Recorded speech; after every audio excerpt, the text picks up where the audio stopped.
Some people enough time. Let me check this shit.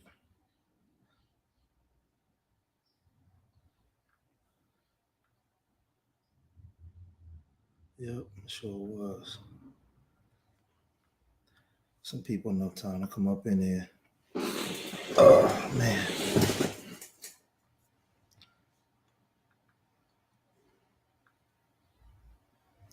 I think I scheduled it wrong.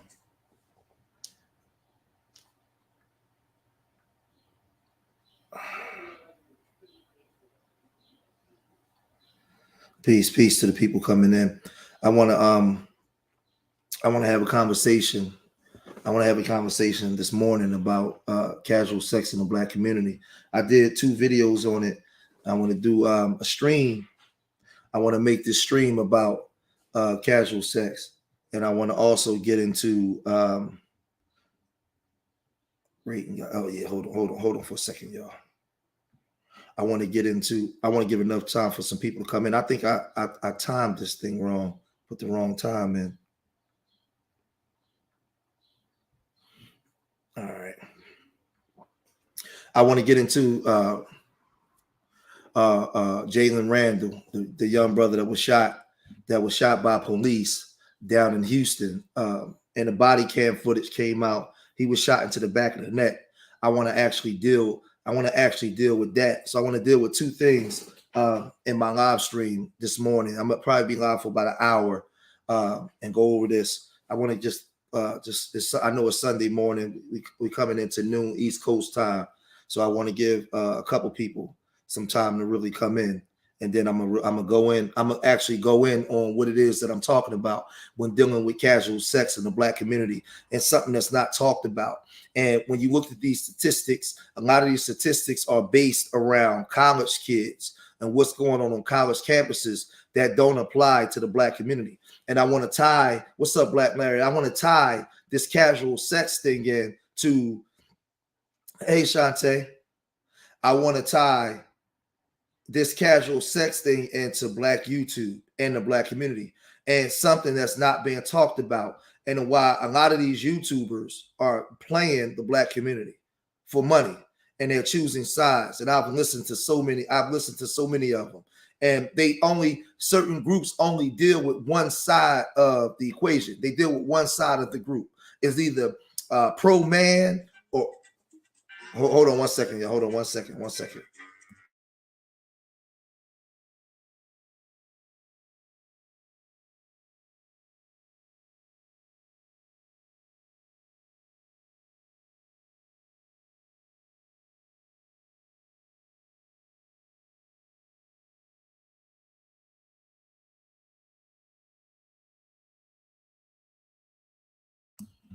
All right, I'm back. Yeah, and when you deal in these spaces, I think it's an important conversation that needs to be had, because I challenge different YouTubers to really deal with the aspect of I mean, we can do this. I can create a panel discussion, and what I'll do when I set up these type of panel discussions on this type of topic, we don't get into arguments. We don't deal with a lot of the bullcrap. We deal with the actual reality of what's going on in our communities. Now, when dealing with hookup culture, and other groups on college campuses, as opposed to the Black community, and how sex is normalized to our children at a very young age. This is the thing that those statistics don't talk about.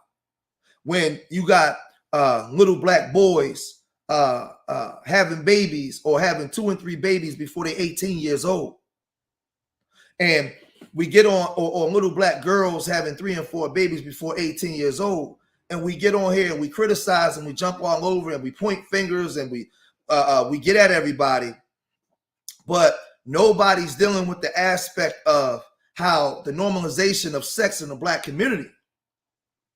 You can look at social media, how every time you see, let's deal with the girls at first, right? Every girl you see is taking a picture with a butt showing, a thong hanging out, or half a clit hanging out, right? The young boys in every song, It's talking about how they can slay a woman or screw a woman or over sexualizing a woman, right? And we normalize this in our community to the point where there's no marches or no loud outcries or any type of strong emphasis spoken out against the normalization of sex. Everything is over sexualized in our community, and then we tend to act like we don't understand when all the stuff that comes about it comes. Let's break it down. So the reason why I use the term marches, because I'm just using terms where there's no emphasis at all about it at all. We don't, because the majority of folk that you would expect to put any type of emphasis on it are the ones partaking in it. Share this video out. But our numbers, we shouldn't be dropping. We should be going up on this conversation. I don't go live because I don't feel like talking no more. I'm watching everybody else get 80,000 people, and we come with these real conversations. I can't keep y'all in the room for 2 seconds because don't nobody want to deal with real conversations. I'm not coming on here. I'm not bashing nobody. I'm teaching. I'm not getting at the woman. I'm not getting at the man. So if y'all that's what y'all come to hear, then leave and I'll talk to the 4 people. I'll talk to the 4 people because we teach. Those that got an ear to hear and let them listen.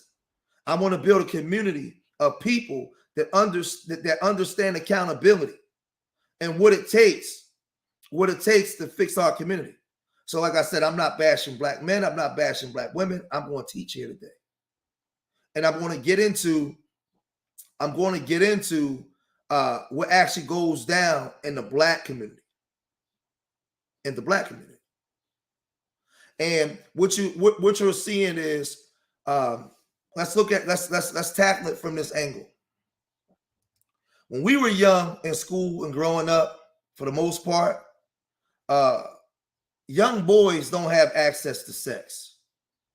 Young boys. So young boy, nope. It don't even start with the music, Black Larry. Casual sex was going on in the black community way before this music was this way. It's part of a culture that's normalized. And I'm going to explain it to you. When we were young in school, let's really analyze this for a lot of my sisters that may have sons, right? Most black boys don't have access to sex at all. They're not getting laid. Unless he's a jock, he's tall, he's a pretty boy, or he has some type of money. He has to have something about him that makes people want to be a part of what he's doing, for the most part. Young teenage boys are not getting laid. But young girls are. Young girls are more sexually active at a young age than young boys because young girls are preyed on by older men. When we were in high school, young girls were dating guys older. 22, 24, 25, as old as 30. And we were competing against these guys. It was many a times when I stood outside the school and an Akron Legend coupe pulled up, a BMW 850 BMW pulled up, and your 16-year-old girlfriend or the 17-year-old girl that you was courting got in the car with the older guy. And the community knew this and nobody said anything. This was the norm. This was stuff that went on in the 90s, early 2000s, 90s, 80s. It was there. It was everywhere. And there was not a hedge of protection around the community that was protecting kids from partaking in casual sex without expected relationship, hookup culture, or situationships is what we partook in. And in that, right, a lot of the young girls went off and got pregnant, or she got some form of STD. And she brought it back to the schools where she slept with the younger guys. That was the jock, the pretty boy, the tall guy. When he slept with her, right? Because she slept with older guys. He went and then slept with the other girls, and everything just went haywire, right? So why are you saying all of this? In our community, in the hookup culture, casual sex culture, it created single moms. It passed around STDs, right? See, these are the things that nobody want to talk about. And it created a culture of unaccountability. So let's look at that. It created single moms. It created a culture of STDs being passed, frisbeed around. And it created a culture of no accountability. And when you see Black YouTube today, what you see is the symptoms and the pain of non-committal sex, unprotected children, not unprotected sex, unprotected children, being able to deal in casual sex, not understanding the accountability that's going to come behind that. A lot of these young men and women that are arguing online and angry in this gender war stuff, I guarantee you 80% of them was either teenage single mothers or single fathers. They grew up in homes that didn't protect them, or they grew up in homes that had parents that participated in the same behavior that passed this down generationally. So now when they're online and they're gender war and they're arguing, they're hating the man, or the man is hating the woman, they don't even understand that their talking points, because they have never been able to come to a place where they was even able to understand the accountability of the behavior they was partaking in. But this is stuff that you're never going to hear in these YouTube spaces, because it's not profitable. It's not profitable. There's no money behind this. There's no money in the remedy. The money is in the hold on, Richie. Where you at, Richie? Get in here, man. Hold on, let me send you the link. Get up in here. Hold on, let me get my brother in here. Give me 1 second, y'all.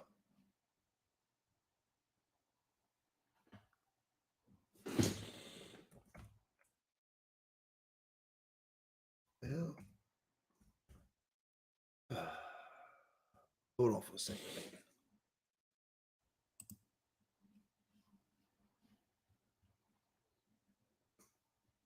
How the hell I do this? How I get rid of this?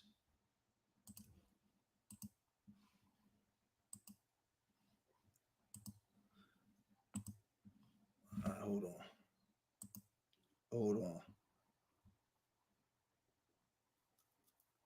God damn, this thing moving slow as hell.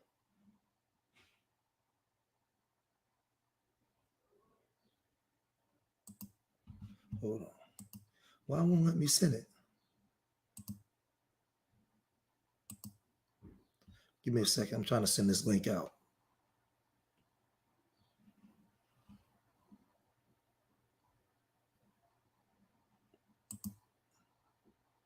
Oh, never mind, man. This shit acting stupid.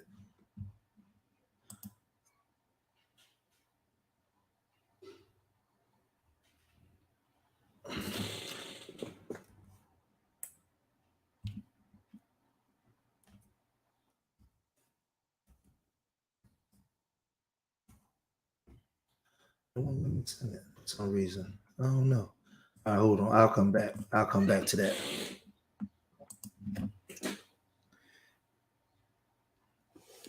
I don't know how the hell. I forgot how to do this shit.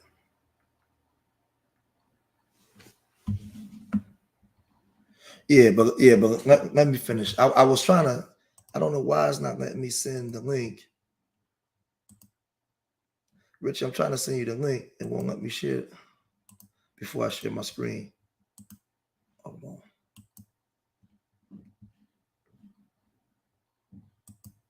Hold on. Let me try one more time. All right, let me do it this way.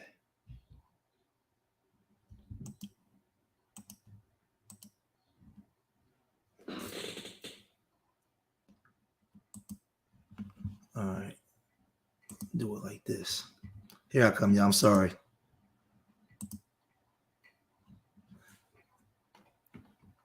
Come on, slow computer. Give me 1 second.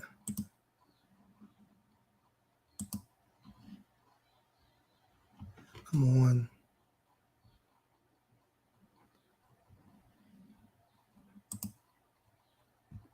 Man, this thing's slow as hell. Yeah, just hold tight, y'all, because I'm gonna lay some stuff out for y'all today that's important. All right. Here we go.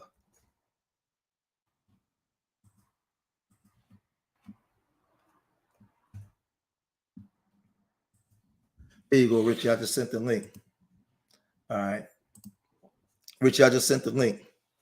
All right, yeah. So all right, so this is what's going on, Malik? We can treat the power, the sex predators get away. Yeah. Yep. The sex predators get away with it. And when dealing with casual sex, we got to look at what casual sex does. Most of us, when we were growing up, right, our parents passed down a generation of the normalization of casual sex. Just think about it. If you was a black boy growing up, you was championed by how many women you slayed. How many times I sat on a stoop or sat on my basketball and listened to the big homies talk about how they dicked the woman down, how good they gave sex to a woman. You found porno magazines under your step pop or your father's bed, and sex tapes and all those different things. Like, it was over sexualized. The only thing was it wasn't as out in the open like that, but it was there. It was everywhere. And young boys wasn't protected. Young boys wasn't expected to guard their seed and stuff like that. And it was all about the hunt and having sex. When we were 15, 16 years old, we was looking for some coochie.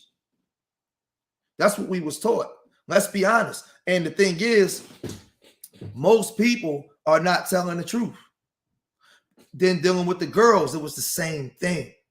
Everybody was partaking in non-committal sex or situationships, or in relationships where you didn't fully understand what a relationship was. A lot of young girls grew up seeing their moms deal with different men. How many of y'all come across this video? You heard your mom getting her back beat out before, and in the room, you hear her making all kinds of noise. You know, all kinds of noise in the room. And as a young girl, you internalize that. You normalize that as the norm. A lot of these young girls had a mom that had 3 kids by 3 different men. Yeah, they had 3 kids by 3 different men, and you see the daughter doing the same thing, and then she have a kid, and it's the same thing, because we've normalized casual sex. And guess what?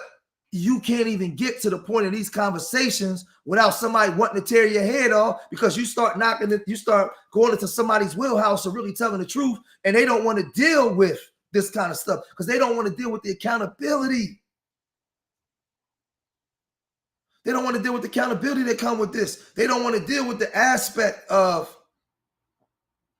I got this from my parents who gave it to me. I gave it to my children. And now our children's children is partaking. Because when I was growing up, you didn't have city girls. You didn't have Meg Thee Stallion. You didn't have Nicki Minaj. You didn't have these people. But you had Little Kim. You had Foxy Brown. You had,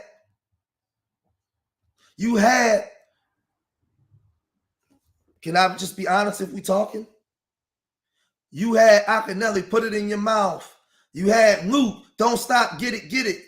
And there was plenty of money on the streets at that time. So just like the 60s during the hippie and Woodstock and all that stuff revolution, during the 80s and the 90s, during the crack era, casual sex was at an all-time high. because men had money to throw around, to throw at women. This is a period of time when guys was buying cars and houses, spending hundreds of thousands of dollars on women. Women was going out of town to local events just to have sex for money. These was your moms. See, this is the part where don't nobody want to talk about, because all day in the black community, it's easy to talk about your sons. Let me tell you, you black women, something. Y'all need to listen to me. It's easy to talk about the sons that you give birth to. Everybody disrespect your sons. He ain't shit. He's worthless. He's a piece of shit. He's a deadbeat. He's the abuser. He's a predator. Everybody talks about your son, sometimes even you. And I get it. But being a big homie, let's talk about the things that some of our women partook in too. Because when I was growing up, not all, but a large portion of the women of the communities we came from was hoes. They was partaking in the same behavior that the young men was partaking in. And the difference was, in that act of casual sex, a lot of those women got pregnant and got stuck with babies. But you can't expect full-term commitment and non-committal sex, casual sex acts, when you're just running and sleeping with Tom, Dick, and Harry at the time when you were young, partaking in wild behaviors. And the reason why you see so much vitriol and anger on YouTube today is because, and see, this is the thing. I love my people. And I love my sisters enough to tell the truth. Titus 1:16. Many have said that they know me, but they prove that they don't know me by their acts. I stand before you as a man married, raising a family, with the fear of the Most High. I don't disrespect the mercies of the Most High. So I'm going to tell you the truth. And as I said, we don't have a problem disrespecting our sons or calling our sons out. But we got a problem calling out our women. I'm explaining to you why this dynamic is here. When we partake in the behaviors that we partake in, and a woman gets pregnant, she keeps the baby. So mom is infallible. She makes no mistakes because she raised you. So you don't see the mistake in mom. You only see the mistake in dad. But this is why we have to be careful about the trick of the enemy and how Satan works and what he does. Because when I was growing up, I mean, at any given time, we could be at the club. We could be at the club, Black Larry, Shantae, popping bottles, getting tore up. Man, you wake up, man, you in the bed with 2-3 girls. You don't even remember how you got there. Ain't no condoms. See, if we're going to tell the truth, if we're going to say we're going to clean up our community, are we going to tell the truth? Or are we going to sit here and lie for views? Or are we going to sit here and attack? Or are we going to tell the young people the truth about what actually happened and what actually goes on and why they behave in the manner in which they behave now? Are we going to be honest about it? Or I can only talk about men or talk about vice versa. I can't tell the truth. Yeah, we were in clubs popping bottles. Or we was in clubs popping bottles and Keisha come in with her girlfriend and she see Hakeem over there. He having his way. They go out to the car and they have sex. She had sex with him because he got money. She heard he had a big dick.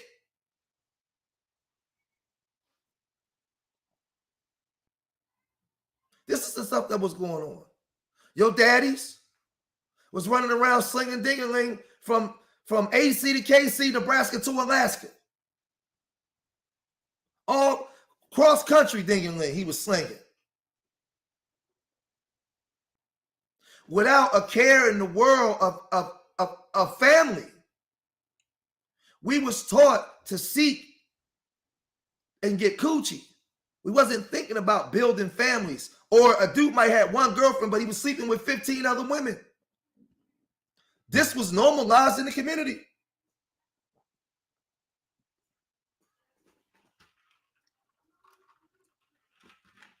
Where you at, Richie? This was normalized in the community.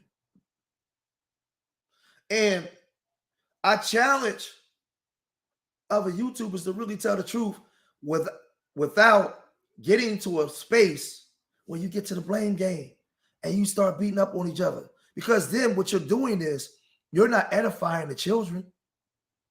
You're not helping the kids that's coming up. See, we didn't have social media back then.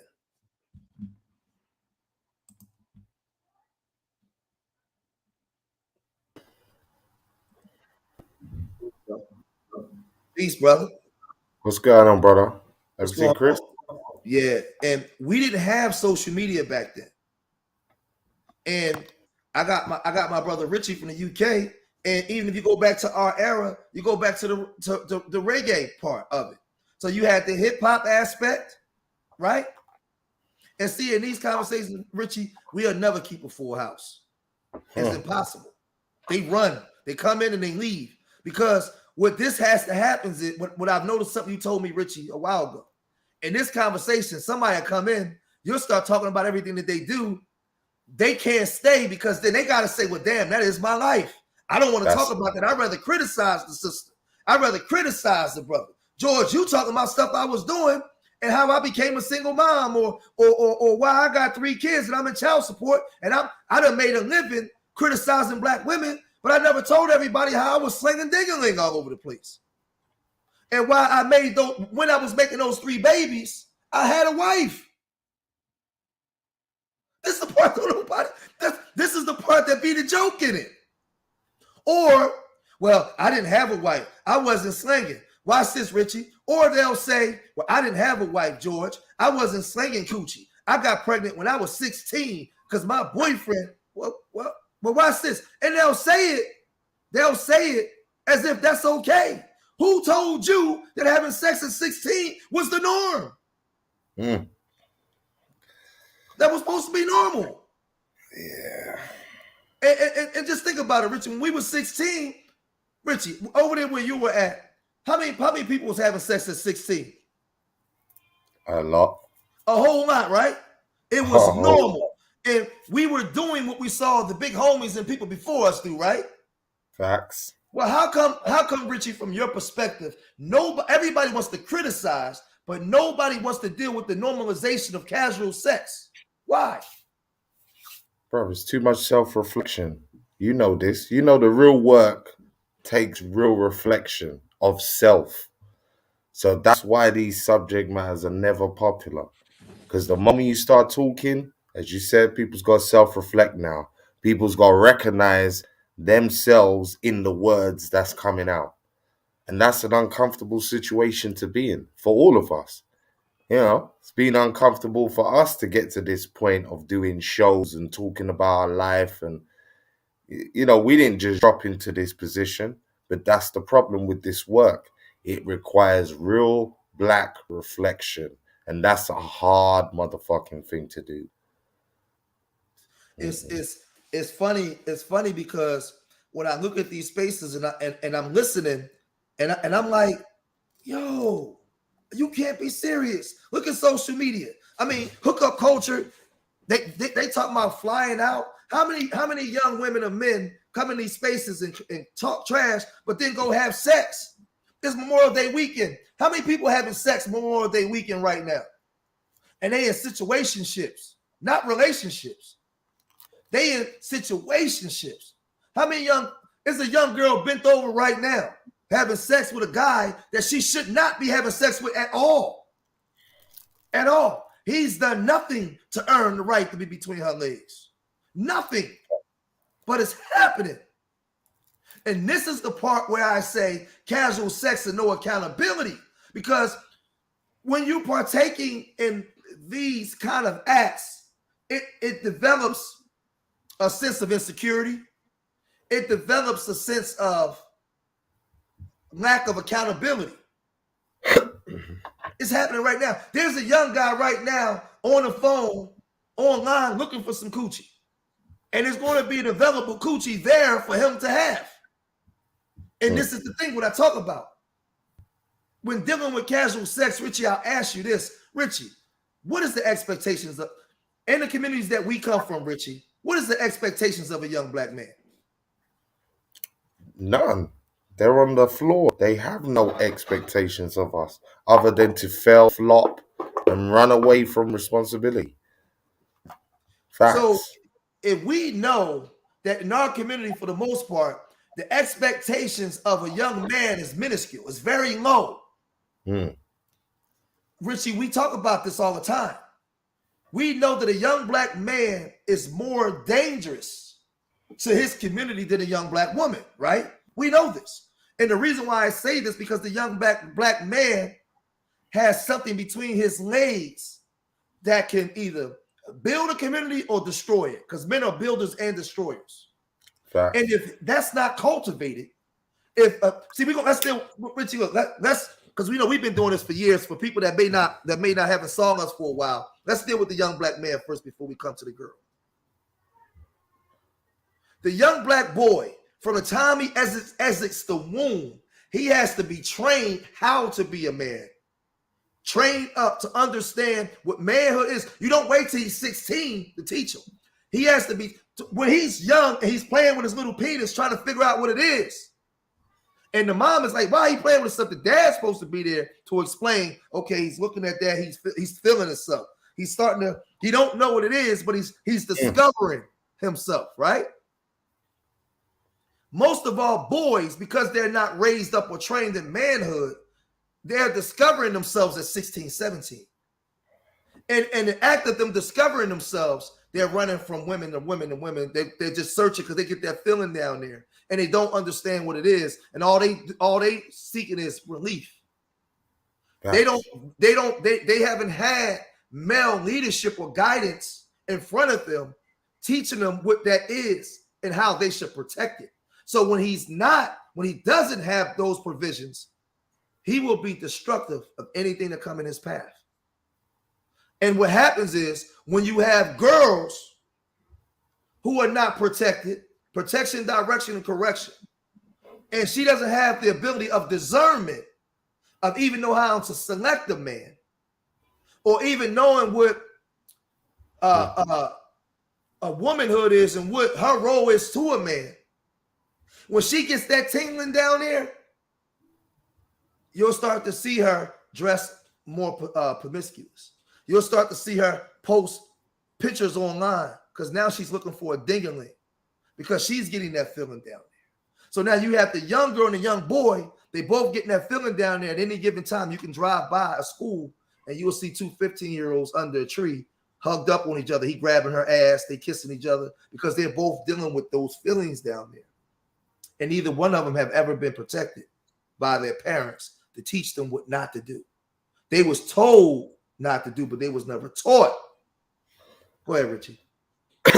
Well, watch this, yeah, as well. I mean, people got to remember this, yeah, that for every seen principle, there's an unseen principle being spoken. So as George said, from that child is small, before they even realize their physicalities, you're supposed to be imparting knowledge to them about who they are as a young man or a young woman.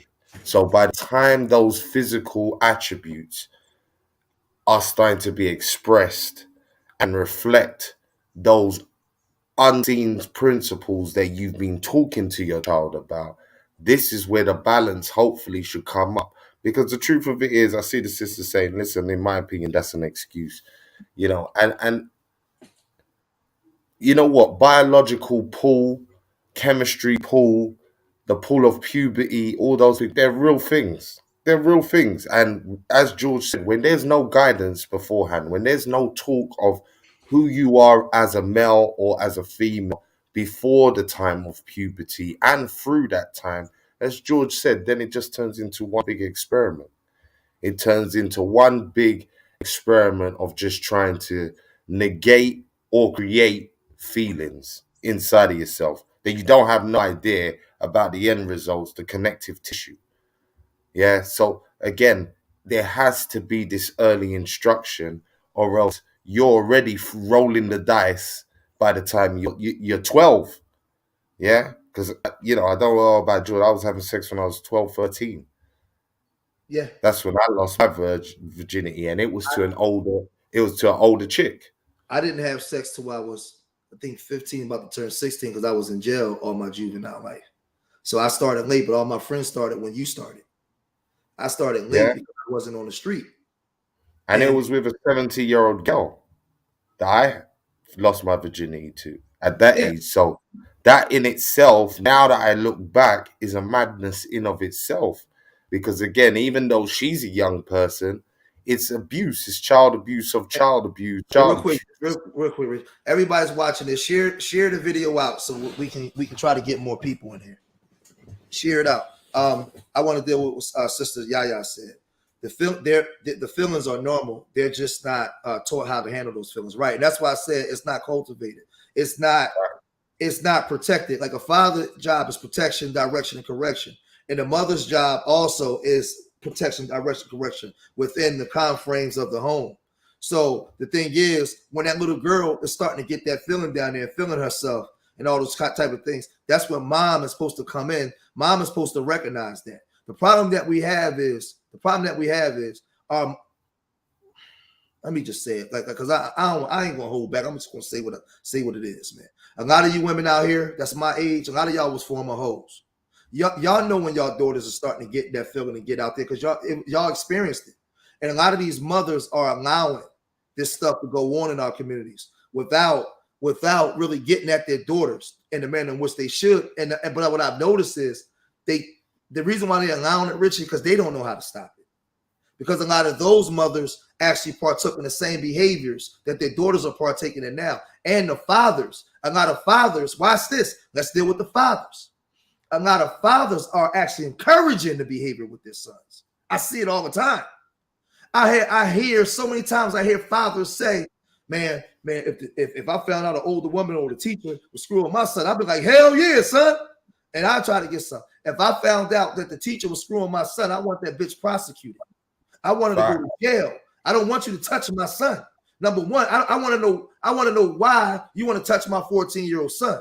Do you got an STD? What is it about you as a woman that will make you want to touch a child? But in our community, because we over sexualize everything and we normalize it, as men, we think that shit is okay. We think it's cool. Well, at least he ain't gay. What do you mean? What? And we don't understand the psychological damage that does to a young man, because now you train up a young man to believe that every woman he sees is like a bottle that need corking. Because that happened to me when I was young. I was 15. Yeah, that's what it was, 15. That happened to me. And I ended up having sex with girls that were like 25. And when I got with girls having sex my age, it wasn't the same as them older girls. I had sex with two girls at the same time because my old heads put them on me. I was young, part of a crew getting money. They took me in the room and I had sex with these two girls. They were like 10 years older than me. When I started having sex with girls my age, it wasn't the same.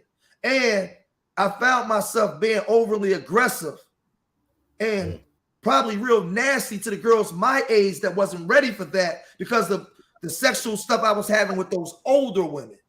And it made me, every woman I saw was like a bottle that need cork. I wasn't mature enough to understand what happened to me and why I had those feelings. And I was searching for that sexual feeling that I got from those older women and them younger girls, and they wasn't equipped to give me that. So you should never champion your young sons dealing with these older women like that. That's a sexual predator as well. Yes, a woman can be a sexual predator on your sons. That's not okay.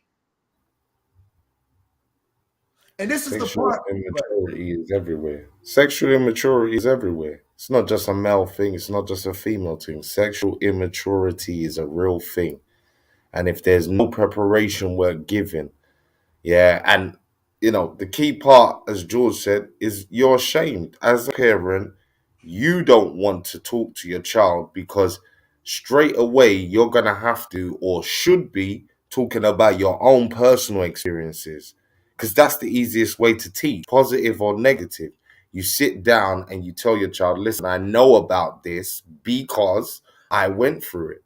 But that's where the disconnect comes. That's where most of us as parents, we don't want to do that work. We don't want to have to sit down with our child and tell our child, you know what, when I was young, I used I used to do this all the time, or I used to do that all the time, and I thought it was cool. But it fucked up bare people. I left a whole string of women in my wake, upset and destroyed. You're not telling your sons that when you're bigging them up for having sex or whatever. And most of the time, the men that are doing that are the men that still haven't cracked the code yet. Jano, if you're a big man and you're telling your teenage son, well done for doing stuff like that, I know you in your adult life have not cracked the code yet.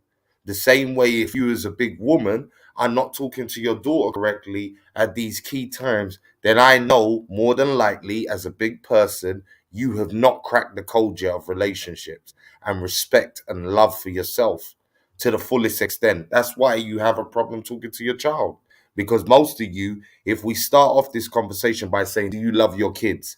I know all you brothers and sisters are going to say, yes, hell yes. What? I love my kids. I'll do anything for them. I'll die for them. So again, if you love them and you're trying to save them heartache and pain and drama and being left high and dry and being abused physically and mentally, why would you not impart these words of wisdom unless there's deep-seated shame attached to it that you yourself haven't dealt with, or there's a lack of understanding to the general situation of how this nation building thing is supposed to be going?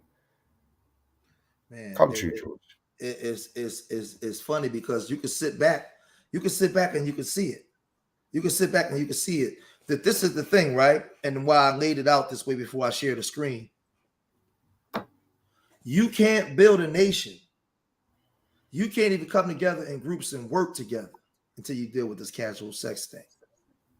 There is no building nothing in the community until we get to a point where we can get control. You're never going to be able to fully eradicate it because casual sex is going to always exist. But you have to demystify or take away the normalization of it. It has to be some form of shame. There's no shame anymore. At least when I was growing up, the hoe was shamed, but the hoe still existed nonetheless. Don't get it twisted. Just because the hoe was shamed, the hoe existed. And the hoe was there. Right. Hold on a second, y'all. I'll talk to him, Richie, my bell. Yeah. These things ain't gonna go away. That's the thing. They're always going to exist. But as George said, it's how we as a community deal with that shit. You know what I'm saying? Are we gonna keep allowing it to go on, or are we gonna start demonizing it? Are we gonna start calling certain behaviors out and saying that is inappropriate for our children, or are we gonna crack on? You know what I'm saying? That's the realness. And the thing is, most people are coming, they'll criticize, because I see this in my own family. What I've noticed is an observation is most Black people, men and women, will criticize each other about the things that we're not doing, but then they'll turn around and still partake. You'll still have 2 or 3 guys that you're juggling, that you having sex with, or 2 or 3 girls that you're juggling. You're partaking in the same behavior that you're complaining about. And this is why I said casual sex leads to no accountability, because casual sex is a hard thing to stop once you partake in it. It's not easy to stop doing. It's a drug. It's an addiction. And I'm going to share my screen and I'm going to read some stuff about the things that come with that. So, and what I like to do for people that actually watch me, that actually support what I do when I'm talking, I want you guys to remember when you're in these spaces and you hear these people talk, remember what we talked about today. Because, yeah, you can blame the Black woman, but what about the things that you was doing? What about the things that you're doing right now in your life? That's adding to the problem. Sisters, What about the stuff you was doing 16, 17, 18 that at now, like I tell my daughter, you still affected the decisions you made at 16, you still affected by it at 30. You raising this baby because let me talk to my sisters for me. Let me explain something to you. And I want to talk to you as a father, as an uncle. Just because he said he love you or y'all having sex don't mean he's going to be there. Don't mean he's going to stay around. If you look into his family, he don't have an active father. He hasn't been raised in proper structure to understand what family is. That don't mean that he's going to stay around. So now, while both of y'all are partaking in casual sexual acts, right? You will be stuck. You will be stuck with the baby. You will be stuck with the residue of that non-committal sex. And so many of you young ladies are caught up in this web. And all you're doing is blaming the man, but you will never bring remedy to your problem until you understand the behaviors that you partook in that brought about this. I'm not exempting him for his behavior, but this is your body. And you will be the one stuck with the baby. And when it's not dealt with, I see it happening over and over and over and over again to young girls. I see young girls out here with 4 baby fathers by 4 different men with the same argument they had with the first baby father. That right there lets me know that these young ladies, and I'm talking to you as a father, they're not protected. They're not directed. They're not corrected. Protection, direction, and correction. There is no correction. There is no protection. There is no direction as to her steps. So I see in baby 4 the same argument that was in baby 1. And like I told you, when you have a young man that is not raised up to understand what his role is to a community and the women, he will be destructive. He will be destructive amongst anything that he partake in. I got to say, and I say, fathers, never let your daughters be the collateral damage of a young man's growth and development. I'm going to say that again for y'all slow. Fathers, never let your daughters be the collateral damage of a young man's growth and development. A lot of us as men, when we get older and we look back and we look at when we begin to mature, we have our daughters and our kids and we begin to mature into manhood. We start thinking about, damn, I can't believe I did that to her. I can't believe I did this. Well, I can't believe I did that because we were partaking in behaviors. But if you are a girl, you partaking in the same behavior, 90% of the time you're going to come in on the worst end of the stick. This is why there's a double standard where they say women can't do what men do. You can't do what men do. Because it's not 99.9% of the time it's not going to come out the same. Not in this society. I Not can in the get male 40 women pregnant. society. Yep. I can get 40 women pregnant and move to Baltimore or move to Hawaii, and y'all be stuck with those babies. If I'm not there to provide sunlight and water, protection, direction, and correction, and see, like I said, oh, I want to have sex with him because he got a big dick. I want to have sex with him because he cute. I want to have sex with him because he got money. So you come and you give me the sex. There's no guarantee I'm going to stay. What sacrifices did you make me make in order to get with you? What was it that I had to prove? And this is the stuff that go on in our community and why there's a double standard, because our women are the ones that hurt. The reason why you see the single mother rate so high and women so angry at black men, because of casual sex, non-committal sex at a very young age, where neither one of us are taught to understand what a community is. And most of us, when we laying down and having sex, listen, when I was 16, 17, having sex with them girls, I just had a rock hard pecker and I wanted to feel something warm and wet. I wasn't thinking about no goddamn family. But in other cultures, they're raised to think about families at 14 and 15. All I know is I was walking around with a loaded pistol, ready to shoot. Every woman I saw. The society I came up in taught me that, normalized that. Go ahead, Richie. Now listen, keep going. I'll just take it on irony in my own head of where we came from to where we're at. And again, just understanding the connective tissue between that behavior to where we're at. You understand? Why Kevin Samuels existed, why all of this fuckery is going on, why this talk of the sexes is ongoing. Yeah, as the brother said in the chat, they've been attacking the black family from day with this situation. And again, it's a laziness. It's not about not understanding the importance of sex or not understanding that you can't connect through sex, but understanding that you're rolling about a 9 dice roll trying to get every one of them to hit one. Yeah, full snake eyes. That's the kind of shit you're trying to get when you don't know someone and you lay down with them and you try to connect to a relationship through that way. Yeah, it's such a Russian roulette way. And as George said, the metaphor's set. For us men, it is a loaded gun.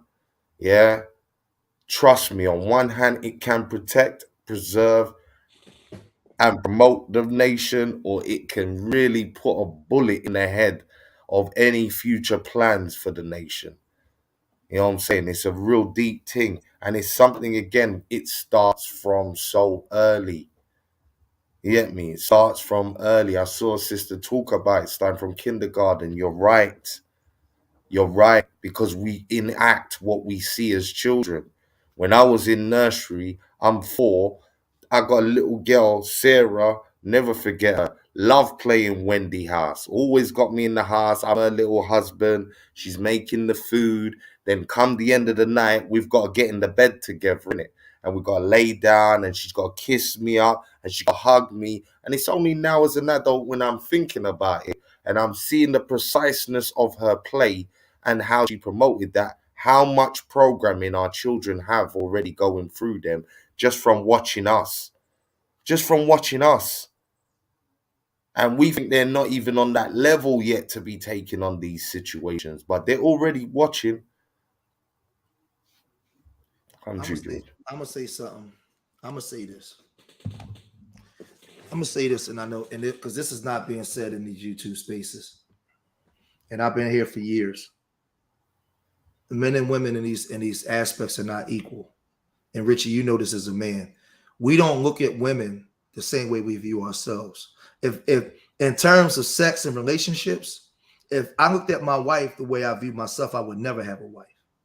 Men, listen, I want all the women to just shut down your emotions for me and listen to what I'm saying. I want you to hear, I don't want you to hear me with your heart. I want you to hear me with your mind. Listen to what I'm telling you right now. I want you to hear a man talk. And I'm going to give you some game. Men don't view women the same in this context, meaning we view y'all as better than us in forms of relationship. You have to be.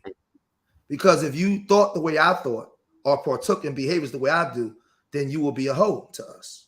You wouldn't be somebody that I could be with. You have to be somebody that makes me better. Somebody that can help me bring out my purpose. Like that, help me. You have to be somebody like that. You can't be somebody that's like me in the aspect of a way a man thinks.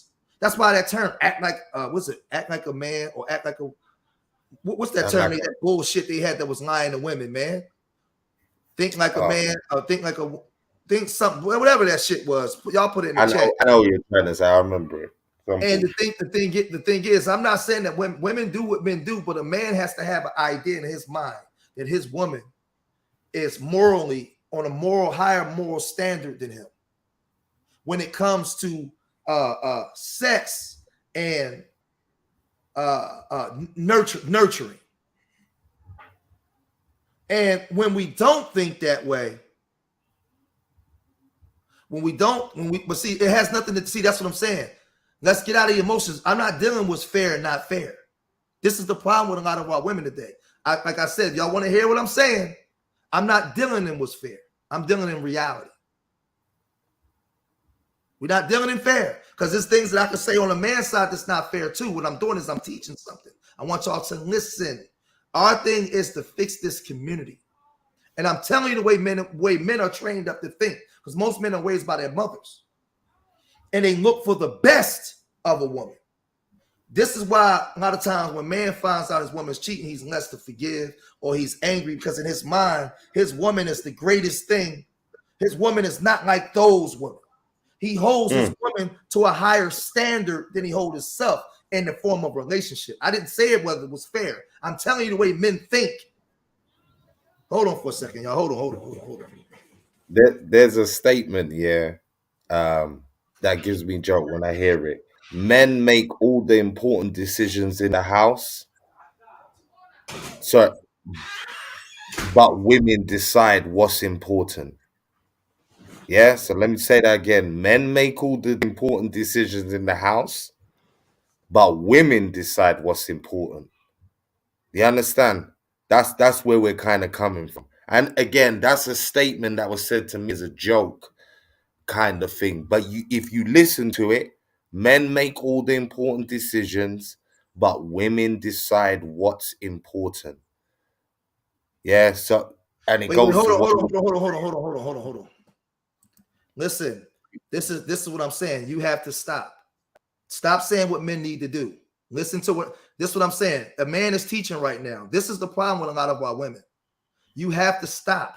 A man is teaching. Don't tell me what a man needs to do. You need to listen to the instruction first. Let me finish the instruction. See, because if you're telling me in the middle of me teaching what men need to do, you're not even receiving what I'm saying. This is the problem. Listen to what I'm saying, because I have to explain this to men too. The problem with our community is a lot of y'all talk too fucking much.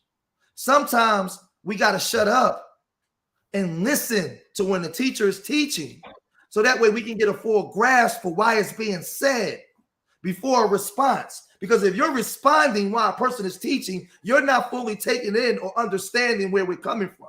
And what I'm doing is I'm doing this exercise to give an understanding as to why.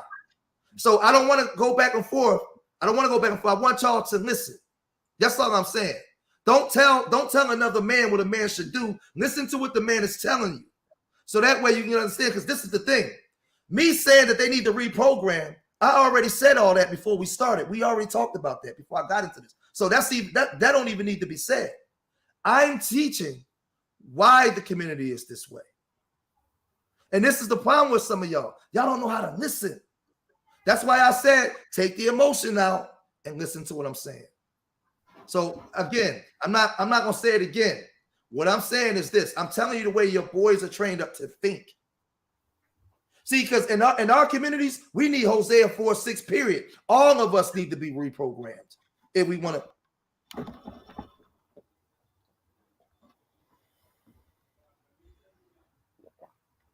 All right, I gotta time you out for a minute because you're not listening. I gotta time you out for a minute. I'm teaching right now, and you're disturbing what I'm trying to teach. We're talking about community, and this is where I'm saying, this is what I'm saying when we're dealing with our people. I can't do I can't do that. It's other channels that you can go to where you can do all that. When a man is teaching, and here I am, a man, right? That was a woman listening. This is a man that teaches community. Why couldn't I say what I say and she say, okay, brother, I don't fully understand what you're saying, but I'm gonna wait. I'm gonna hold off for a minute so I can fully hear you, and then we can talk about it, because I can invite her up. But this is where I'm saying the lack of respect that we have for each other as a community. See, if I'm a black man and I'm up here teaching what I'm teaching, and if I make the statement like, yo, chill, I'm laying something out, why can't my brothers and sisters say, George, you know what, okay, why keep going? The reason why you keep going, because you're not in a place where you was at a place where you had to respect the man. And this is the problem. This is what I'm talking about. Now I'm gonna get back to teaching what I'm teaching. And I don't want the distractions in the class. If some things that you want to talk about, you can come up. I'll drop the link, but let me lay out what I'm laying out for our people to get an understanding. Most men are trained to view a woman as they hold them to a higher standard in what they hold themselves when it comes to relationships and morally. I'm not saying, me and Richie is not saying what's right or wrong. I'm telling you the way men think. How many times you always hear, "What man, this woman was the greatest thing that happened to me," or you be places where a guy is acting crazy as hell. The only person that can stop him is his wife or his mama. She's the only person that can come in and bring reason, voice of reason to him, because of the way he views her. The way he views her. She's this woman that makes him want to share his resources. She's the woman that makes him want to come home at night. And these type of things. He views her a certain way. We're not getting into what's right or wrong. We're getting into the way men and women operate. And the thing is, when we are partaking in casual sex, the reason why, and see, this is what I was getting to, but she wouldn't let me get there. The reason why we're partaking in casual sex is because when we start to partake in casual sex, we lose that. Well, this is what happened, Richie. We lose the identity of that. Of, here I am, I done slept with so many girls, or I done slept with so many guys. I don't even understand when the right woman comes. Because I'm too busy looking through the rubble. I'm stuck on Keisha. Or watch this. I like Pam, and Pam is good, man, but Keisha's sexist. Because now everything is based off of sex and how you feel, and not what duty is. Not what duty is. How many times we done been with a girl, and you know you should be with this girl, but you can't stop fucking Angela. You can't stop fucking Keisha. Lorraine. All these different girls, because you done slang your ding-a-ling and all these different girls, and they all do all different kinds of stuff. Can we talk real? Keisha like to swallow. Lorraine do anal. This girl does all this, and you have all these girls doing all this, and you get with this one girl that's not really with all that kind of stuff. You like this girl because she has other attributes about her that you like, but she don't bring the sexual part to the table. But see, if you wasn't partaking in all of this casual sex, you wouldn't have all this stuff clouding your mind, clouding your vision. With women is even different, because a lot of women can't even get attached to a man because she done so many men that entered her. She's a receiver of the initiator. She's a receiver of men. So now she gets with Fred, and Fred is a provider, but Fred don't make her orgasm. Fred don't hit that spot. He don't get in there deep enough. She like what Fred do. He's good with her son. Fred is there when she needs an emotional hug or head to lean on. But Fred just can't get in there deep enough to hit that spot. So she cheating on Fred with Big Dick Darryl from up the block that she been messing with. But this is why in our community, this is the gist of our communities. This is happening in our communities all over. We don't know how to come together because while we're sleeping, while we're being with our partners, we're still mentally with other people. We're still mentally with other people. So before the sister even let me get to my point about reprogramming our minds, if you be quiet and listen,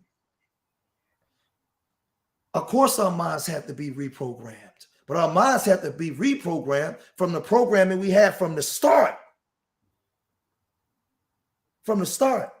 A lot of us been having sex since we were 16. And you think at 28, you just gonna get with Keith and have a functional relationship when you only with Keith because Darryl keep cheating on you. You ain't over Darryl. Let alone you still sleep with your baby father every now and then.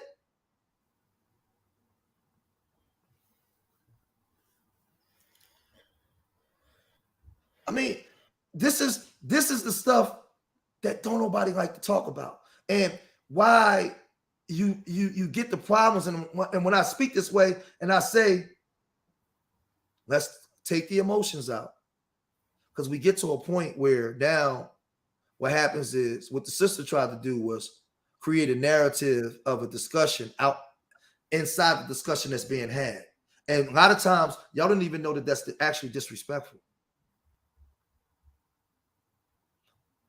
When we're laying out a point and we're teaching, they say it's not enough men.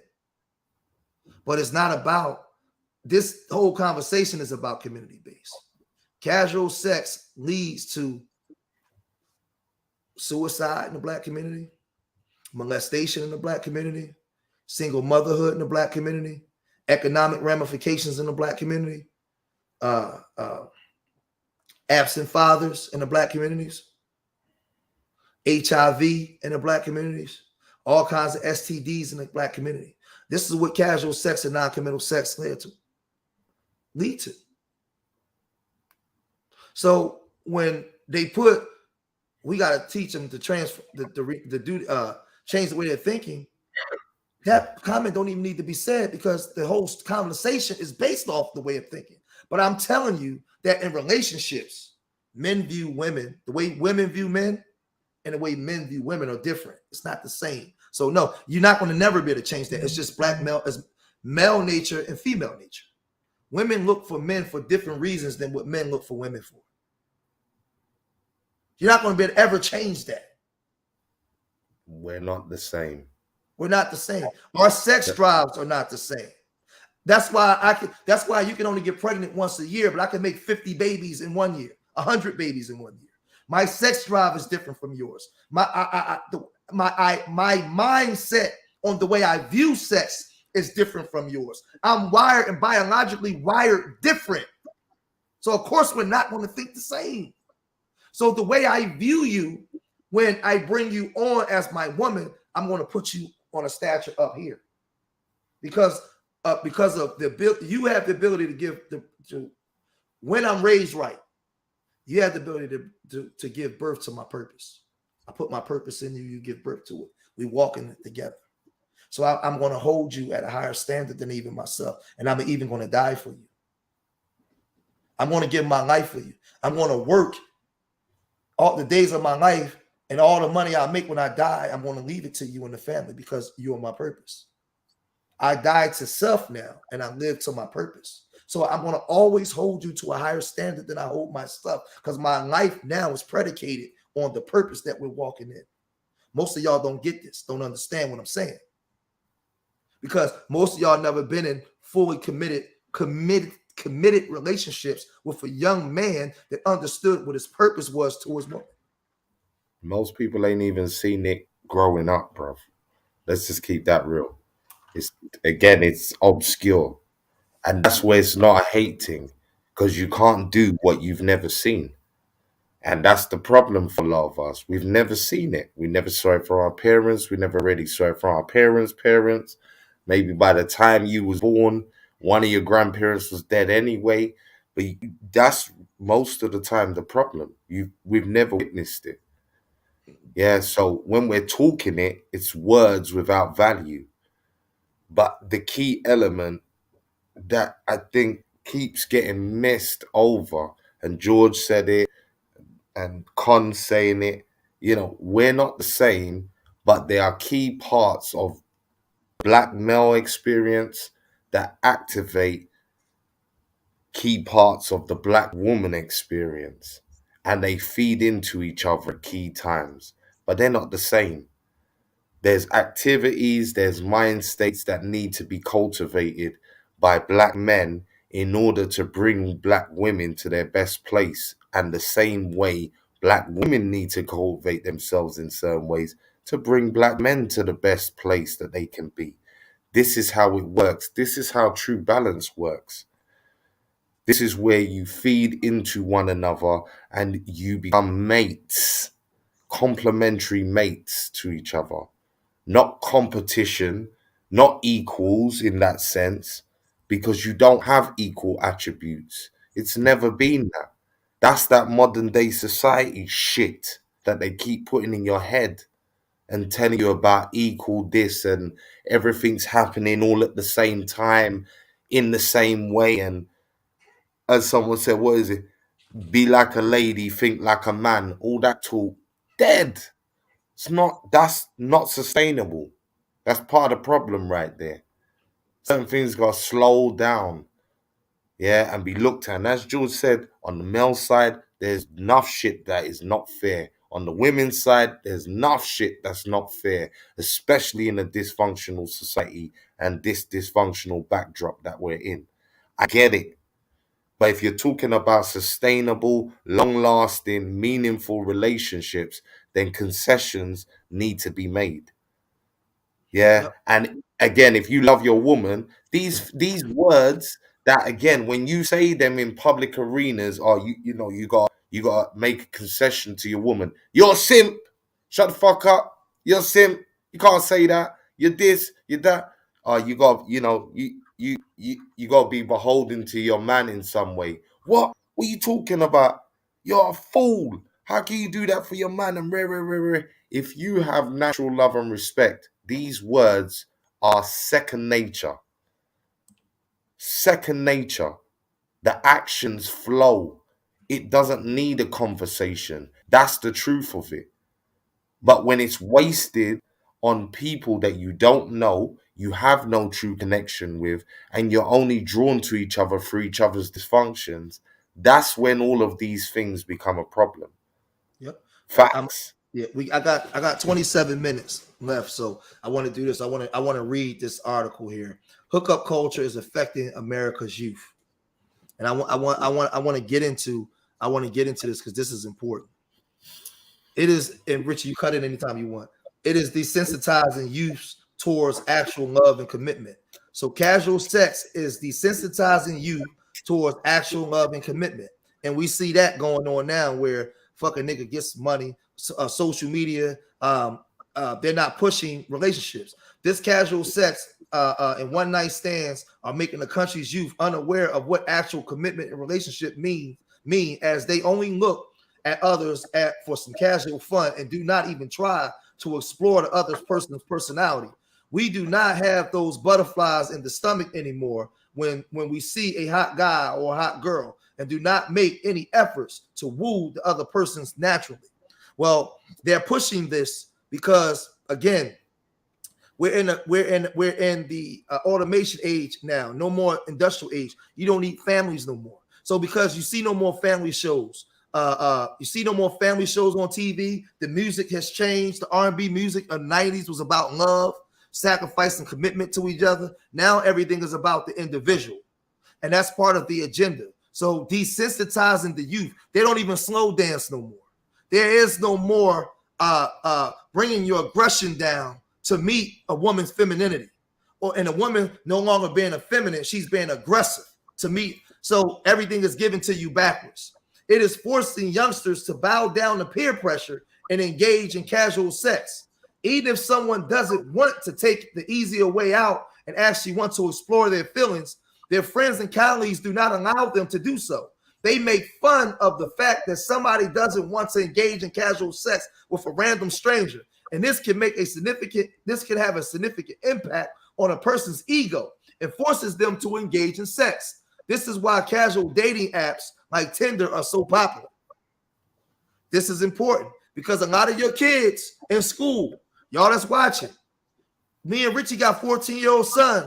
A lot of y'all got daughters, and how many of your daughters are not having sex, or sons, but their friends are having sex, and they're coming home and they're asking questions about sex. They're looking at over-sexualized stuff on TV, and they're sexually curious now. They got a little hair down there. They got that tingle down there, and they're wondering now. And then every day they're being bombarded with friends that are having sex, hooky in school. And it's telling you, this is what casual sex does. It reduces people to just a caricature of themselves. With casual hookups, you do not just have to make any efforts to understand a person on a deeper level. In fact, people do not even acknowledge each other after a casual night together, which is even more dangerous. The thrill and fun that when you get a hookup, the thrill and fun you get from a hookup can take a huge toll on the emotional side. It reduces you to a commodity and make you feel nothing more than somebody who is known for his or her body. It's also demotivates the person for trying anything which improves his or her personality, as they no longer come to the need to come across a good human being to the other person. And this is the lack of accountability part. This is the part where I don't have to be accountable for my actions. This is the part where I don't care about what people think. You become a caricature. It reduces you to a commodity where people just see you as bottles that need to be corked. And what I like to do over here is we like to teach. And as I said, those of y'all that don't want to be taught, then my channel is not for you. My channel is for Black people that want to get information and do better and pass this stuff along to their children. Because we got to deal with not telling me what it is that I should teach and how I should teach it. I'm a grown man. I'm a man. I'm laying out what I'm laying out. So whatever I'm saying over here is what I'm saying. If you don't like it, leave. And the thing is, as men in our communities, we got to get back to being men, but stand on righteous footing and tell our women and our men the truth about what's happening. 4, the youth feel the need to repress their feelings. This is important, y'all. Let me make it bigger.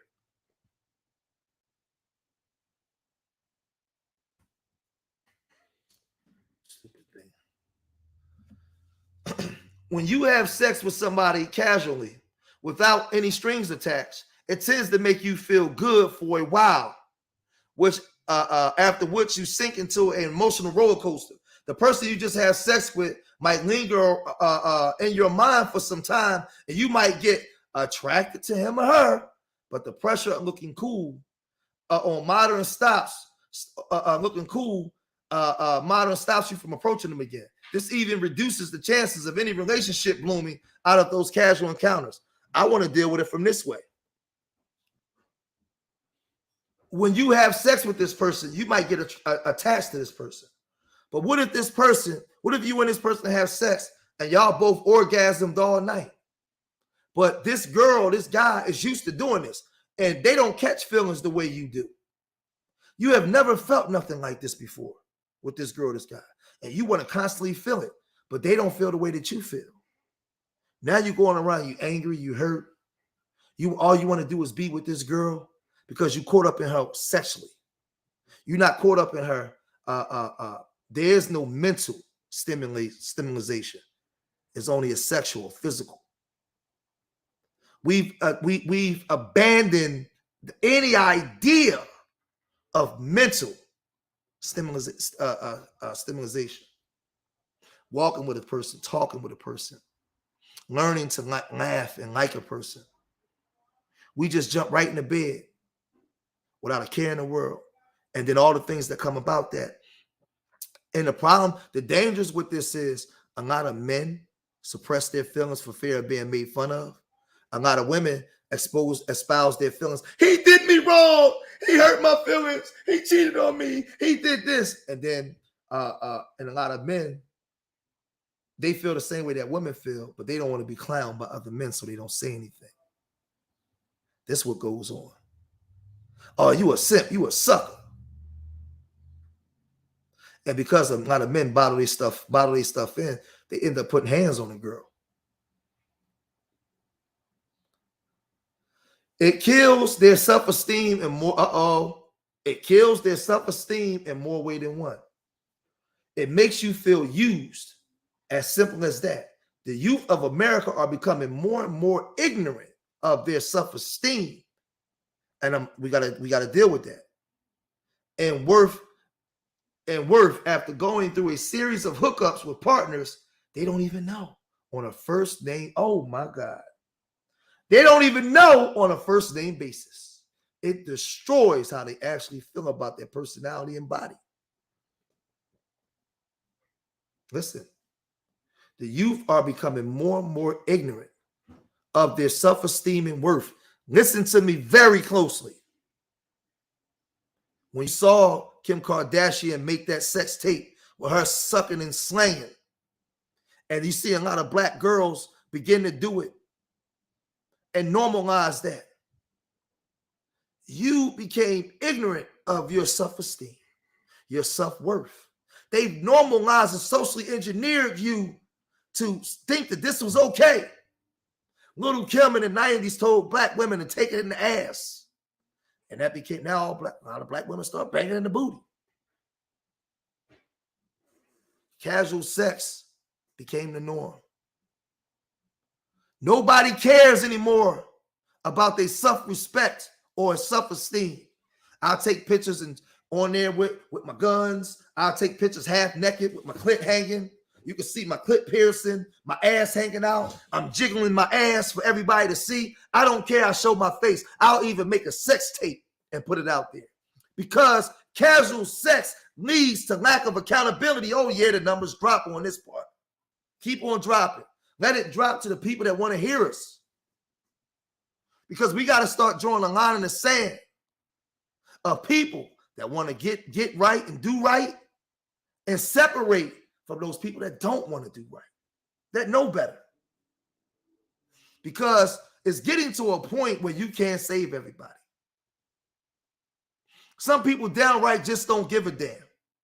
And until they're ready to change from their ways, don't let them influence your children. It takes a lot of time for people to, where you at, Richie? You got to come in on this one. Right here, brother. Richie, I'll let you get this one. It takes a lot of time for people to unlearn what they learn through this culture. Once the youth gets trapped in this vicious circle of casual sex and drinks, it is almost impossible to feel normal stuff again. It takes a lot of time to heal and start looking at people like actual humans rather than just someone you need for carnal pleasure. People say that they never are able to put their whole heart in a long-lasting, meaningful relation after experiencing hookup culture, as it has reduced their emotional ability to survive in a relationship. People take ages to get out of this feeling and can sometimes no longer display their emotional properly. Kills you dead. Yeah, emotionally and physically stomps you. This is the thing. It's like smoking crack.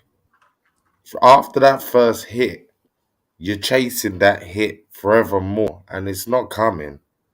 And all you're doing is becoming a deeper and deeper crackhead. Yeah, this is that sexual experience. And especially for the brothers now, you know this, because as George was saying, you're hitting them tum-tums, you're making it scream just right, and it's an addictive feeling that you just keep going and going and going. And the only thing that's going to stop you is children or women turning up and breaking up your house and breaking up your property when they find out you're moved on to the next chick. You know what I'm saying? And after years of that, I'm telling you now, do you know how hard that makes having a productive relationship later on down? Do you know how many conversations me and George talk about? He's a married man. I'm still trying to crack that code of relationships where now years of that behavior makes you jaded and unresponsive now to the woman that you actually love, because you're in a place where you've used up all of that sensitivity over those years of doing shit. And now you don't even know what a good thing looks like. You don't even know what sexual gratification looks like for yourself, let alone for the woman.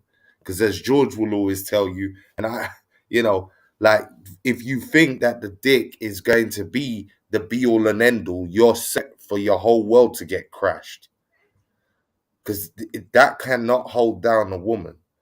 The same way for a woman, if you think the tonton and the bad body is enough to hold a man down, it's not. That's why that's a fake narrative that's been putting out there right now. Look a certain way, be the bad bitch, you're gonna get the chicks, you're gonna get the guys in. No, you're just gonna be the whore. Yeah, a man will pay for the pleasure, but it's real in the field, and these situations take years to shake.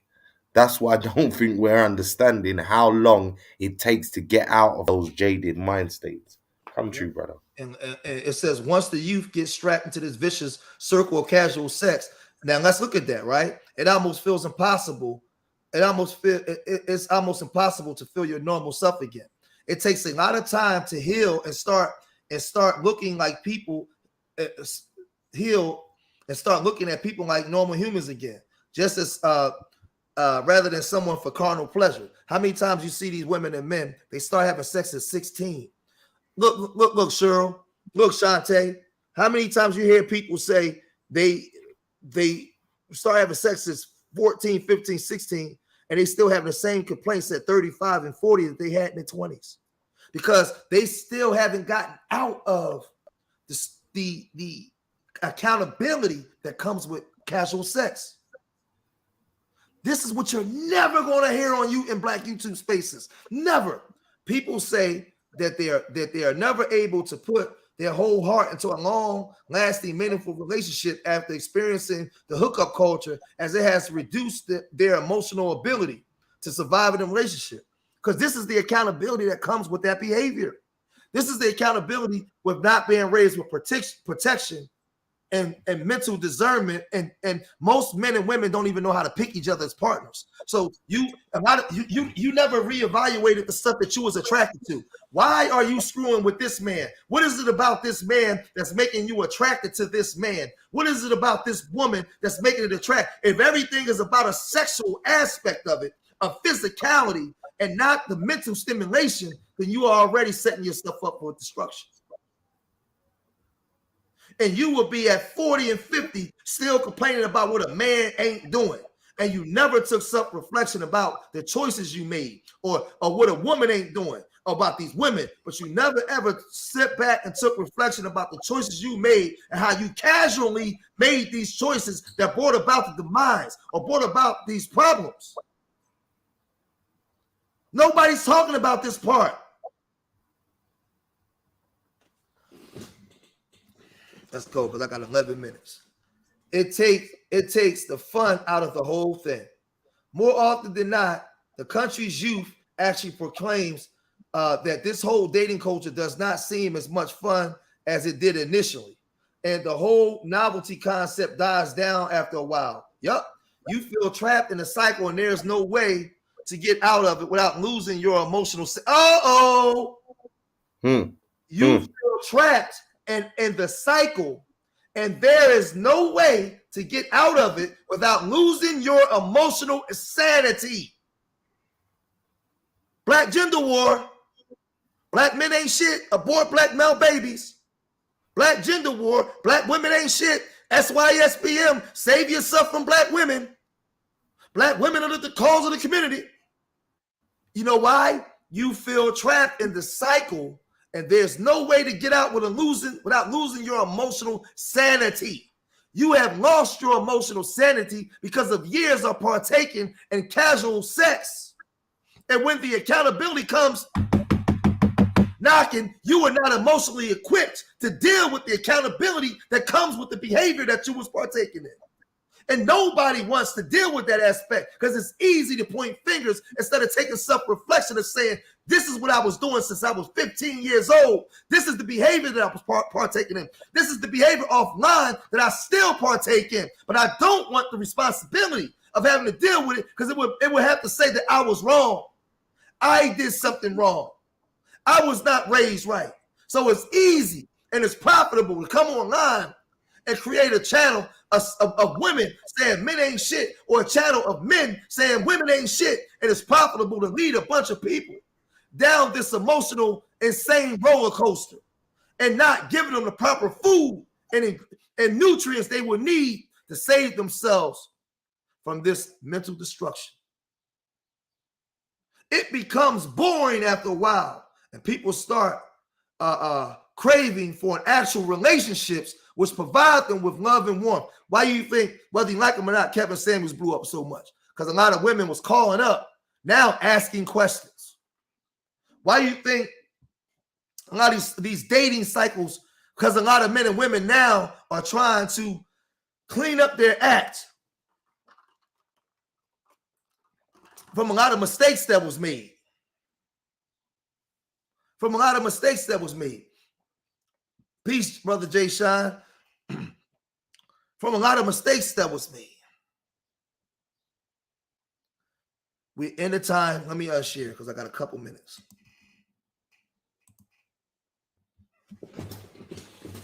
We are in a time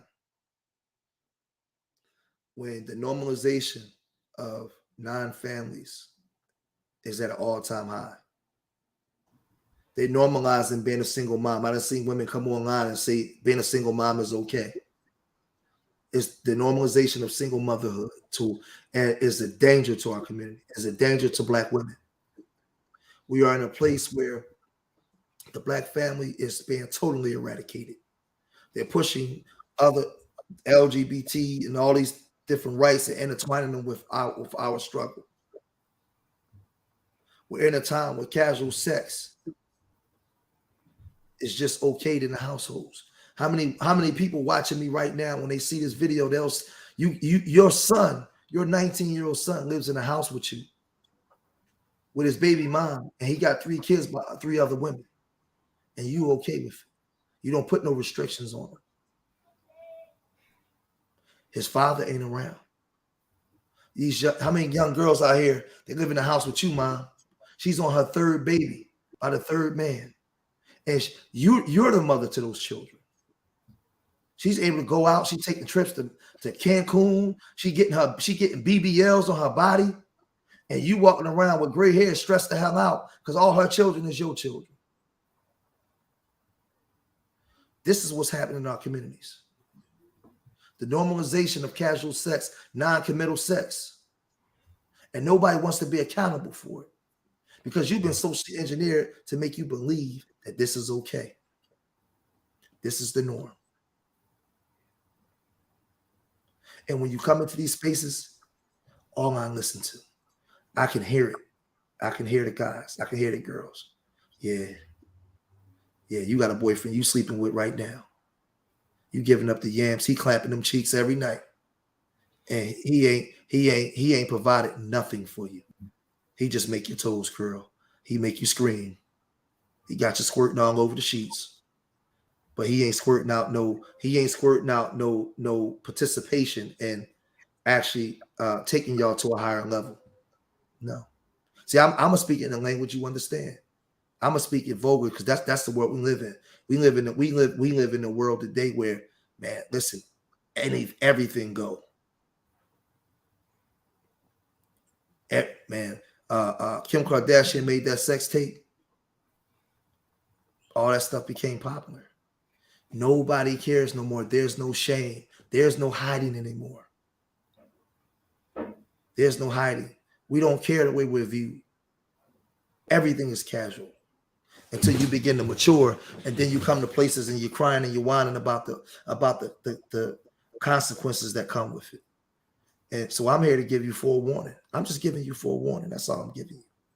I know we're not going to get 100 people in the room for this. Why would we? Who wants to hear this shit? Who wants to be accountable? Who accountability? Who wants to be accountable for their actions?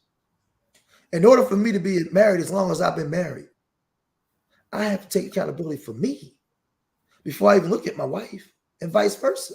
For me, what are all the things that I'm bringing to the table? What are some of the bull crap that I need to get rid of? I need to get therapy or help from. I come up in casual sex culture too. Before I met my wife, I was partaking in casual sex, and so was she. And that's a hard thing to stop doing. It's a hard cycle to be broken. So let me tell you something. A lot of these people that y'all love on YouTube, they got these big channels that's in part of gender stuff, they casual sexing all over the goddamn place. They ain't, man. Bring us home, Richie. Listen. Everybody wants to be conscious and pro-black, but these are the parts and the elements of being pro-black that no one wants to deal with. Real talk. Don't talk about for your people. Don't talk about your nation building, and you don't want to deal with how you come together with black women or black men. Yeah? Don't talk about it. Stop it. It's that simple. Because as we said, we can talk the realness, we can talk in the clouds, we can talk about spirituality, we can talk about laws of Maya, and all of those beautiful aspects of the black culture, you know. We can do it. We can do it, you know. But if you're not dealing with this everyday activity, all of that's going to go nowhere. No activation. to none of that information, no activation or access to none of that spirituality, no activation to none of the economic plans that people want to talk about. I don't give a shit what aspect you want to come from when it comes to this revolutionary pro-black talk. If you don't want to deal with how your sons, your daughters, and yourselves are linking up and convorting yourself and behaving when it comes to coming together and nation building and family building, if that's not a conversation you want to have, shut up and stop talking about your conscience, because you're not. You're not even on the first rung of the ladder, because before we can do anything, you have to fix the black family. You have to fix the original structure. We're all coming from that structure. When there's people that's coming out of a machine, tell me, go fix the machine. But until then, the machine is the black woman and the black man. So if you're not prepared to talk about this, if you're not prepared to listen to these subject matters, then stop talking like you're conscious. Stop talking like you're pro-black, because it's not that sweet. It really isn't. And it's just that simple. It's that simple. Come true, George. Big up Yeah, to everyone. yeah. Subscribe to Black Eyes TV7. You know what it is. Big up, big up. I want to thank everybody for coming in. Make sure y'all get y'all Urban Nerd shirts, man. Make sure y'all order. Hold on for a second. Hold on, real quick, before we get out of here. Ugh. Make sure y'all order y'all Urban Nerd shirts. Some of our new shirts on here. These change colors when the light hit it. It's on the back of it. That's one of them. I want to say, I want to thank the people for coming out. The people that do come out and watch us, that listen to us. That's Hakeem. We got some the people that do come out and watch us that support Urban Nerds, that support us in the things that we talk about. When we come on here to teach. I don't come on here to get into a bunch of the foolishness that people want to get into. I don't care nothing about that. I come in here to teach. These shirts right here, Shantae at 35. Hold on. Hold on, wait a minute. We don't get into man. We come on here to teach our people, man, and to try to get our people to do better in the things that they partake in. So, like I said, if you're a person and you don't want to do better, then we ain't talking to you. We ain't dealing with that. These are all reflector shirts. When the light hit it, they reflected the light. These are all reflector shirts. This is part of our nonprofit. What I'm gonna do is I'm gonna put the shirts online so people can see them. Online so people can see them. Every time you purchase a shirt, you actually supporting the movement. But I want to do this because I got to get out of here. This is the thing, right? What I want our people to understand. There's accountability that comes with casual sex. And one thing about the black community love you until you start to teach self-improvement. The black community loves you until you start to teach self-improvement. I stay away from those panels that's beating up on each other and everything. I try to stay down the middle of teaching our people. When you want to self-improve and teach self-improvement to your people that makes them take accountability, you're going to run into all kinds of trouble. And that's what we ran into with the sister on that was in the chat when I was, just explaining, hey, I'm a man, I'm laying out, fall back. I don't even think that she was trying to be disrespectful. She just don't understand, because a lot of our women don't know how to receive instruction from a man because they never had to. A lot of young men don't know how to receive instruction from a man because they never had to. There was never really men in the middle of them to receive instruction. So our women or men or young men don't know how to receive or respect instruction from a man. So I had to get her out of there because I'm teaching, and you are disrupting me when I'm teaching. And we got to get back to understanding what accountability is. Accountability is necessary for change. You cannot build a community. You cannot build a community You cannot raise a family. I can't even build a community. I can't even have a community and place my wife in the community if I don't have the love and respect of my brothers. You niggas are trying to fuck my wife. There's no accountability. You know why? You try to fuck my wife? Because you're addicted to casual sex. Fuck that nigga George fucking his wife.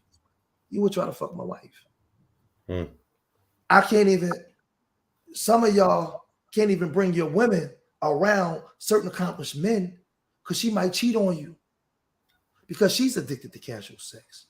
See, let's talk this real talk. If we don't deal with the accountability aspect of our community and deal with self-improvement, you would never stop it. Because yes, women sleep around too, on the job, at the gym. She sleep around just like you do. Because if I'm a dog and I'm partaking in casual sex behavior, there's always an available coochie waiting to be stroked. And guess what, young man out there? It could be a lot of times it's your girl getting her coochie stroked by somebody else. We're all doing the same thing. We're all doing the same thing. We're all partaking in casual sexual behavior. But there's accountability that comes with that. And a lot of people are not equipped or ready to deal with the accountability that come with it. So remember, I love my people more than they hate themselves. And I pray to the universal creator most high that these words was enough to inspire you. These words enough to make you look at yourself in the mirror and make change. These words enough to make you look at your children and you have to make change. I hope that when you came here for information, and when you leave here greater than what you was before you came. You leave here edified. I hope that you share this information on all the social media mechanisms that we use to get the message across. Everybody that's watching now, hit that like button. Me and Richie, when we go live, we can't grow if y'all don't like it, if y'all don't share it out. They don't want this message out. This is not a message that they want out to the people. They don't want panels where we're actually talking like we got some sense and we can actually critique each other and nobody gets upset. Nobody points the finger. Everybody's in full understanding because in Philadelphia, Chicago, Cleveland, Los Angeles, we all know what's going on. We all know that guys are slinging dick and girls is frisbee and coochie. We know it. But if I say something about a woman, a lot of women get mad. If I say something about a man, a lot of men get mad.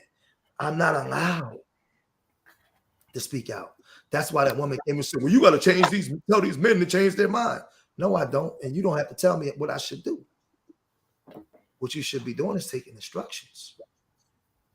Because we're teaching. We know what they're doing in Newark. We know what they're doing in Brooklyn. We know what they're doing in Miami. I don't want to hear that bullshit y'all talking about. Coochies is being stroked right now. And ain't no relationships.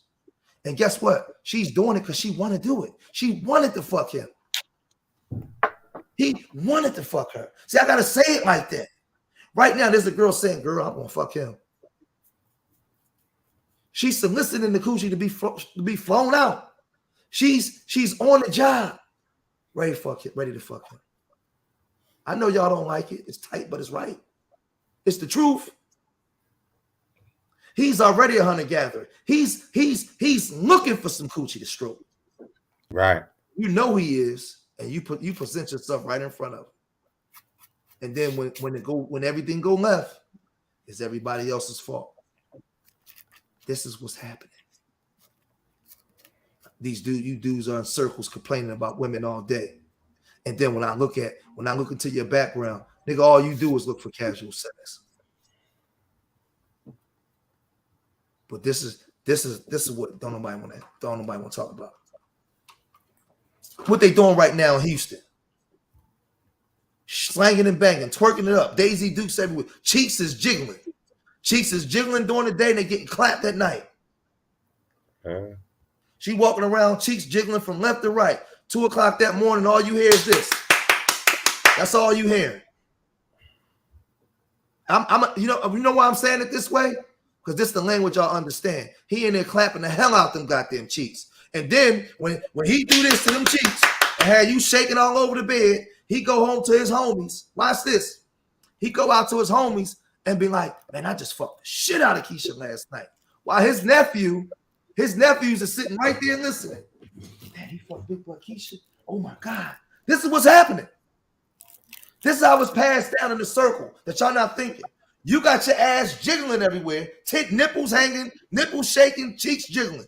He clapping them cheeks all crazy. He go brag to his homies about how he fucked the shit out you. The young homies is listening to this stuff, and then he see your daughter and her 16-year-old ass, her little cheeks jiggling, her little cutlets jiggling. He go do the same to your daughter. Because he done heard Uncle Fred talk about how he done knocked Keisha's ass cheek off last night. He hear him talking, man, I banged Keisha so good they had to call the paramedics to come pick her up. I knocked one of her butt cheeks off. This how they talking. Your nephew hearing this, and when he see your daughter, he gonna go knock your daughter ass cheek off. Now she howling and screaming at 16, 17, getting her brains brained out. So now she don't hear nothing you saying, mama, dad. Because she's so caught up in what little Hakeem done did to her. She don't want to hear nothing you saying. She just want to run back and get that little orgasmic feeling from Hakeem because he done gave her a 400-mile-an-hour pounding. Because you know young boys, they don't do nothing but just straight bunny rabbit. So now she ain't listening to nothing you saying. Because she done took her little hot pants over there and little Hakeem done, goddamn it, went crazy on her ass. This is what's happening. Am I talking right? Am I being real? I mean, or am I wrong? Because this is what's happening. This is what's happening. I know when I was going when I was 17, and then slaying the hell out these goddamn girls, not realizing what I was doing to myself. And then we on here blaming each other and not taking full accountability. But that's what's going on. I was young. I heard, man, I was fucking shit out of her ass last night. I'm like, oh yeah, who? And then you looking like, oh man. So then when you see a girl, you want to try the same thing you heard him try. Well, him say he was doing. It's a cycle. Watch this. And then the girls are saying, girl, oh my God, that guy fucked me so good last night I could barely walk. You don't even know your niece is in the back. She hearing everything. Or she hearing you get her brains. She hearing you get your brains fucked out. You howling to the high heavens. He in there weighing that thing out. She in the back room just listening. Soon as you leave, she trying to fuck him too. She want what you got. Next thing you know, she done slept with your man while you at work. This is the stuff that's going on. Nobody's ever going to talk about this. Don't nobody want to be honest? So you pass this stuff down. Or she hearing you get your brains banged out. So she go to school and blame the top job. She go sleep with the football player, the popular guy. She just give him sex. 17, she sleeps with him because she feel like that's the way she can get him to like her.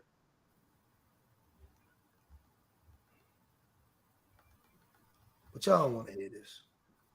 Don't nobody want to hear this. Don't nobody want to hear this real talk.